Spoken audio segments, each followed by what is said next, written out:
कोई ग्रेस, कोई शर्म, कोई एथिक, कोई हया, कोई थोड़ी सी, कोई इतनी सी, कोई नहीं है।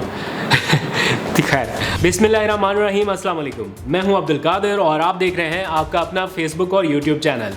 आज तारीख है 13 जून और दिन है पीर का। अब से कुछ देर पहले मैं खैबर पख्तूनख्वा हाउस इस्लामाबाद से होके आ रहा हूं। आज इमरान खान भी वहीं पर रहे। बनी गाला से सारी एक्टिविटीज़ को शिफ्ट कर दिया गया खैबर पख्तूनख्वा हाउस में और बैक टू बैक कुछ मीटिंग्स, कुछ डेवलपमेंट, कुछ रिसेंट हैपनिंग्स हुई जिन्हें देखते ऑब्जर्व करते हुए सीधा यहाँ पर आ रहा हूँ। दो अहम डेवलपमेंट्स आज के दिन की हैं, जिनमें एक तो पंजाब के ज़िमनी इंतखाबात के हवाले से था। इमरान खान की ज़ेर सदारत एक बहुत अहम इजलास हुआ पार्टी की लीडरशिप का। पंजाब में किन को टिकटें दी जाएँ उस हवाले से आज हतमी फैसला हो गया और सारी इस वक्त अटेंशन जो है वो इमरान खान साहब की इसी तरफ है कि किसी तरह से पंजाब का महाज वापस हासिल किया जाए नए इंतखाबात से पहले, क्योंकि यही एक सूरत हाल है जिसमें वो ऑपोजिशन में रहते हुए भी हुकूमत को टफ टाइम दे सकते हैं, यानी फेडरल गवर्नमेंट को। इसके साथ साथ JUI फे को एक बड़ा धचका, जैसे मौलाना फजलुर रहमान के हवाले से आज दिन भर ये खबरें गर्दिश कर रही थी। मैंने सुबह ये ARY के ऊपर भी ब्रेक की कि मौलाना शेरानी ग्रुप जो है वो अपने आप को वैसे ग्रुप नहीं कहते, वो कहते हैं कि हम असल JUI फे हैं।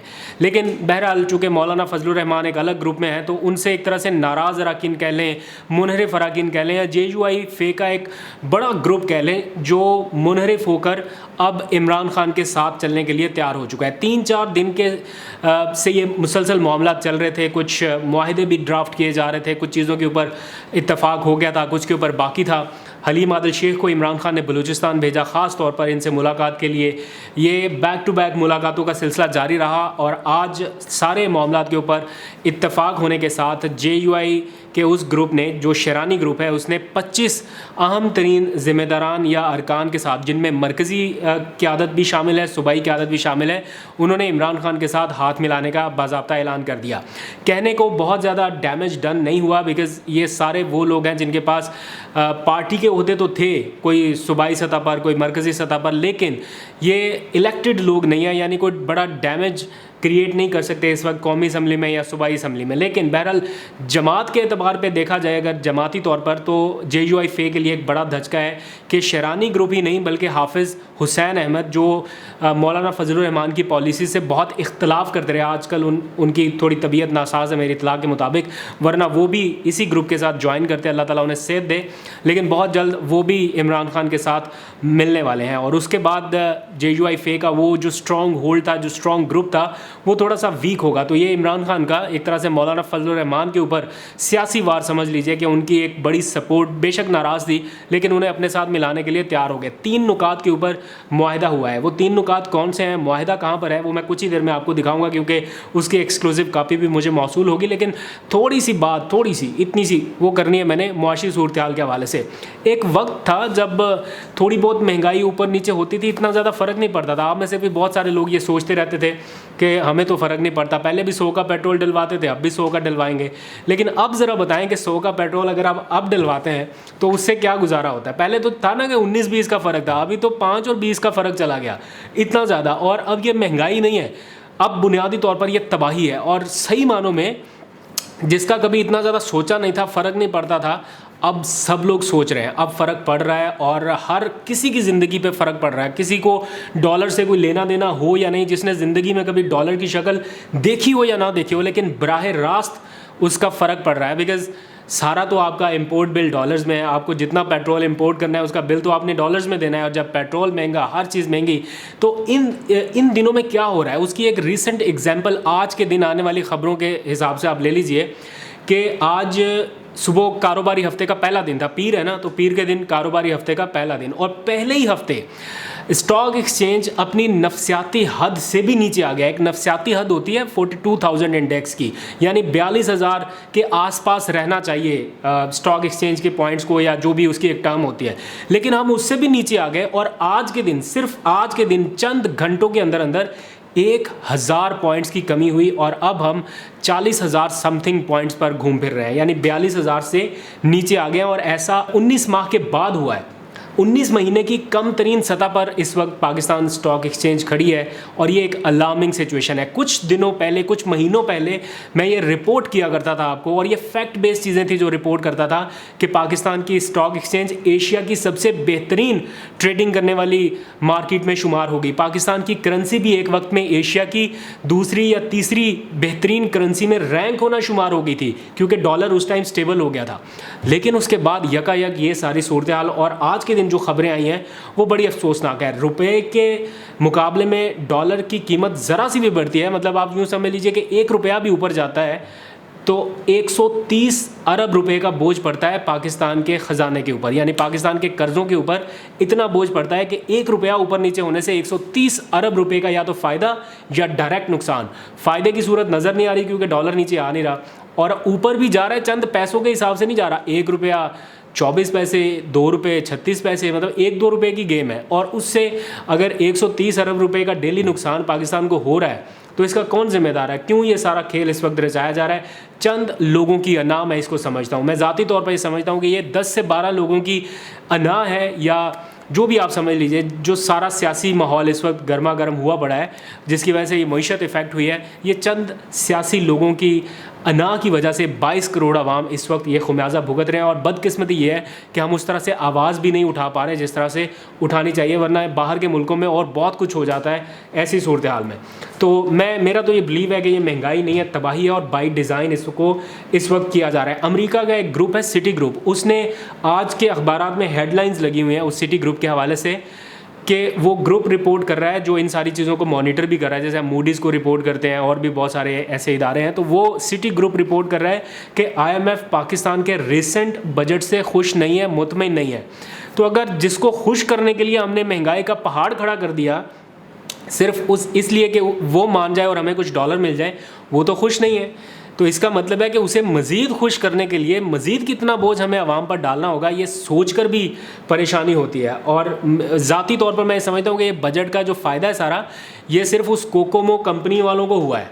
आम आदमी के लिए तो इतना कोई मैंने रिलीफ देखा नहीं। ढूंढ ढांड के कोई चीज़ मिली है तो ये मिली है कि वो जो फूड कलर्स हैं उसमें इस्तेमाल होने वाला जो कलर है, उन कंपनियों के लिए उसमें रायत दी गई है इंपोर्ट करने के लिए, कि वो फूड कलर इंपोर्ट करने पर जो ड्यूटी पहले 11% थी उसको कम करके 3% पे कर दिया गया। तो इसका बराह रास्त बेनिफिशरी कौन हुआ?